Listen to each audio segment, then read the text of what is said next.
கர்த்தருடைய பரிசுத்த நாமத்துக்கு மகிமை உண்டாவதாக. அதனால் லூக்கா 10வது அதிகாரத்தில்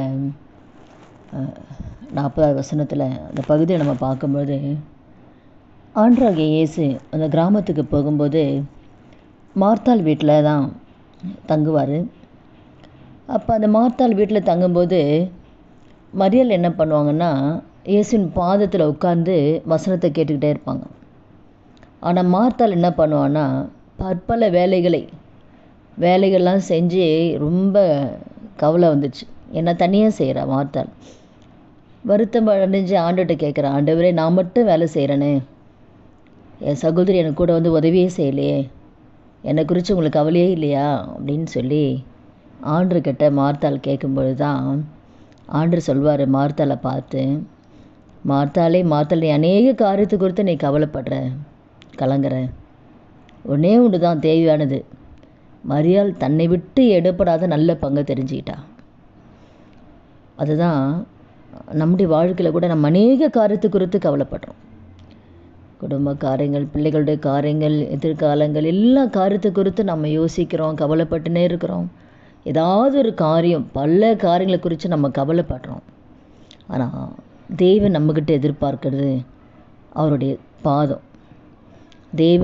ஆண்டோடைய பாதத்தில் நம்ம காத்திருக்கணும்.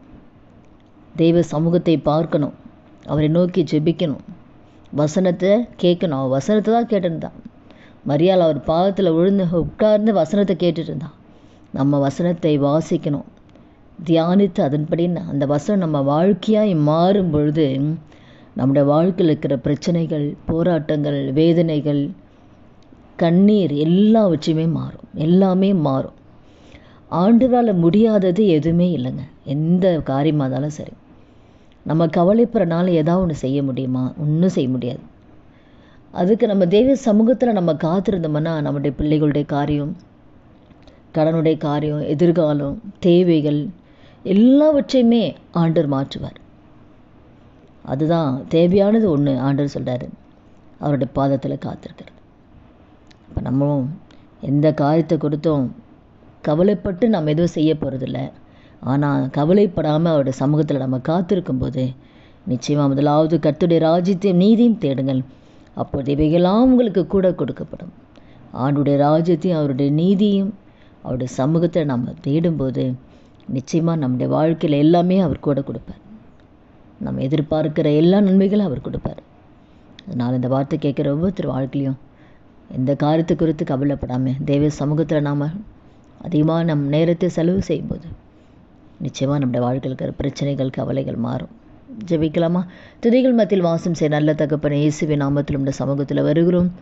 இந்த வார்த்தை கேட்குற ஒவ்வொருத்தர் வாழ்க்கையில் ஆண்டவரே, எப்படி மரியாள் தன்னை விட்டு எடுபடாத நல்ல பங்கை தெரிந்து கொண்டாலும் நாங்களும் நம்முடைய சமூகத்தில் காத்திருக்கும், வசனத்தை தியானிக்கும், அதன்படி நடக்கும், நல்ல பங்கை தெரிந்து கொள்ளக்கூடிய கிருபை ஆவியான ஒவ்வொருவருக்கும் தரும்படியாக நம்முடைய கரத்தில் ஒப்புக் கொடுக்குறோம்ப்பா.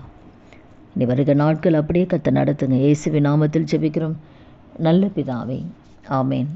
கர்த்தர் நாமத்துக்கு மகிமை உண்டாவதா.